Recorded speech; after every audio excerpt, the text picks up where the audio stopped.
So let's talk about how to calculate density of atoms using what what we just saw. We can get a theoretical density based on the unit cell. It's pretty simply. We can relate density to the length of the cube of the cell, and we can say we know how many atoms there are in each particular cell. So, for example, for FCC we have 4 atoms, and for BCC we have 2 atoms. And then we can convert this number of atoms to number of grams. We know how to do that from stoichiometry. So if I convert the number of atoms in the numerator to number of grams, and I divide it by the volume, I should get the density. So let's look at an example here, specifically an example how to do this. So I'll stop the share and we'll go directly to the sheet of paper. Find the density of iron if it has a BCC structure and a radius of 0.126 nanometers. So what we will do is try to relate the volume and the mass to try to get that. So density again, and you don't have to use that equation I just showed you in the PowerPoint. You can just try and kind of get yourself. Density here is mass in grams, we'll say for SI, divided by the volume, and we'll say that would be in meters cubed to be as SI. So what should that be? Okay, well, I don't know the mass, but I do know it's BCC. And what do I know about BCC? I know for BCC that I have 2 atoms per cube, right? That's something we should remember. So if I have 2 atoms and each cube is, to remind you, if I do that cube from before the unit cell, each cube is A, length A. So each cube should have a volume of A cubed. Okay, so if I'm looking at my density here, before I do any conversions, I have 2 atoms of iron per A cubed. Okay, and so this is not cleaned up at all yet, but I do know that I have two atoms, and I can convert this to grams. And I do know also that I have A cubed, and I can convert this to radius, as we've shown before too. So let's do both. So the goal here would be 1, convert atoms, grams, and then 2, which would be slightly simpler, convert A cubed to meters cubed using the relationship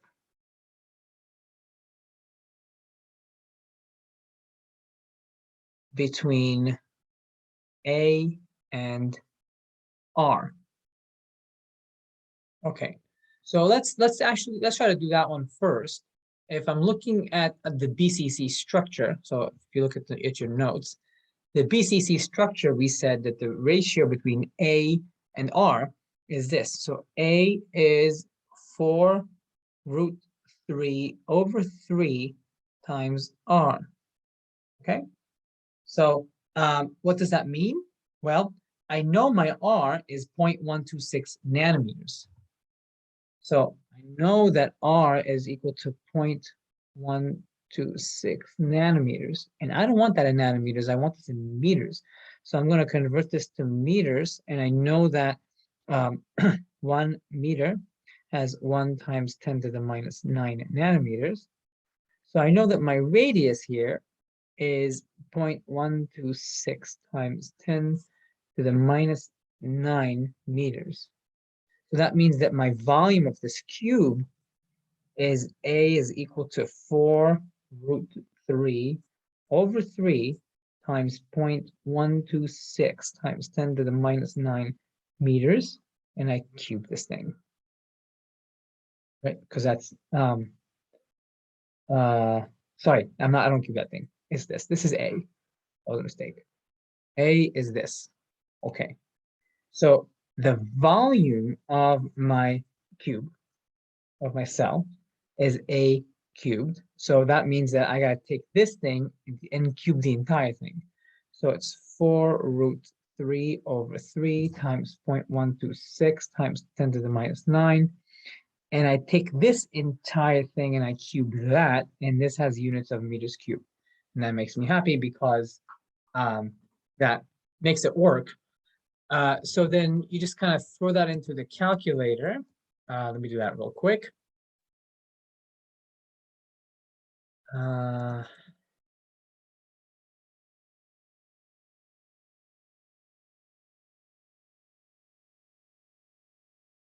Okay, so if I throw all that in the calculator and just the entire thing gets cubed, I get that this thing is, hopefully I did this right. 6 times.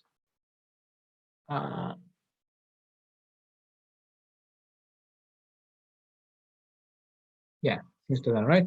So I get that this is 2.464 times 10 to the minus 29 meters cubed. So what does this mean? You're looking at this. This is the volume of the cube here. This is equal to a cubed. This is that. That's what we just did. That was the point of number 2 to get to that. Okay. And the other one is to convert atoms to grams. Okay, that one I think we have a better handle on from chapter 3. If I have 2 atoms, not 4, 2 atoms, I need to convert this to grams. Well, I can't do that directly. I got to use Avogadro's number.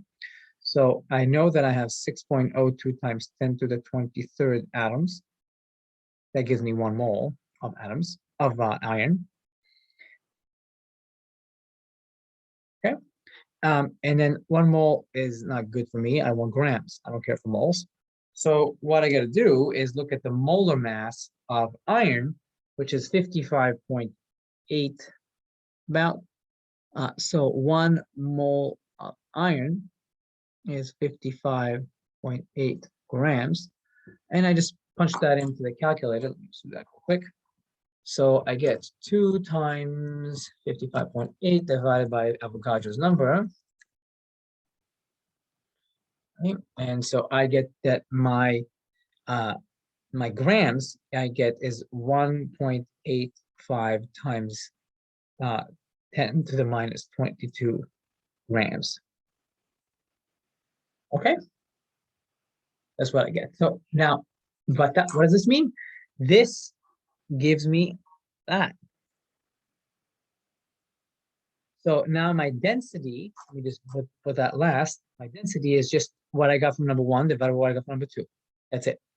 So my density is 1.85 times 10 to the minus 22 grams, which I got from number 1, divided by the volume, a cubed, which I got from number 2.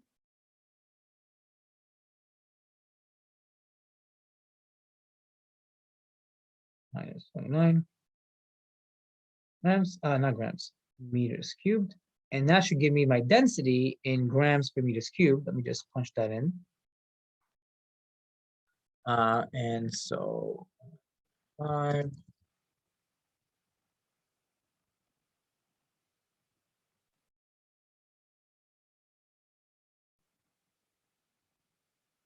That gives me 7.51 times 10 to the 6 times meters cubed. Okay, and if you look up the density of iron, it's about the real density for iron, real density that I can look up from online or something, is about 7.87 times 10 to the 6 grams per meters cubed. So we were not that far off, just considering we were just using cubes and spheres, which is kind of cool. So this is what you get for your answer. Obviously, I'm going to give you some homework questions related to this. They're all going to run around this idea. Find the density of some element, giving that it's either BCC, I may give you FCC maybe. I'll change this number. I may also give the density and ask you to find the radius or whatever it is, but it's all riffing off of this whole idea. That's really it.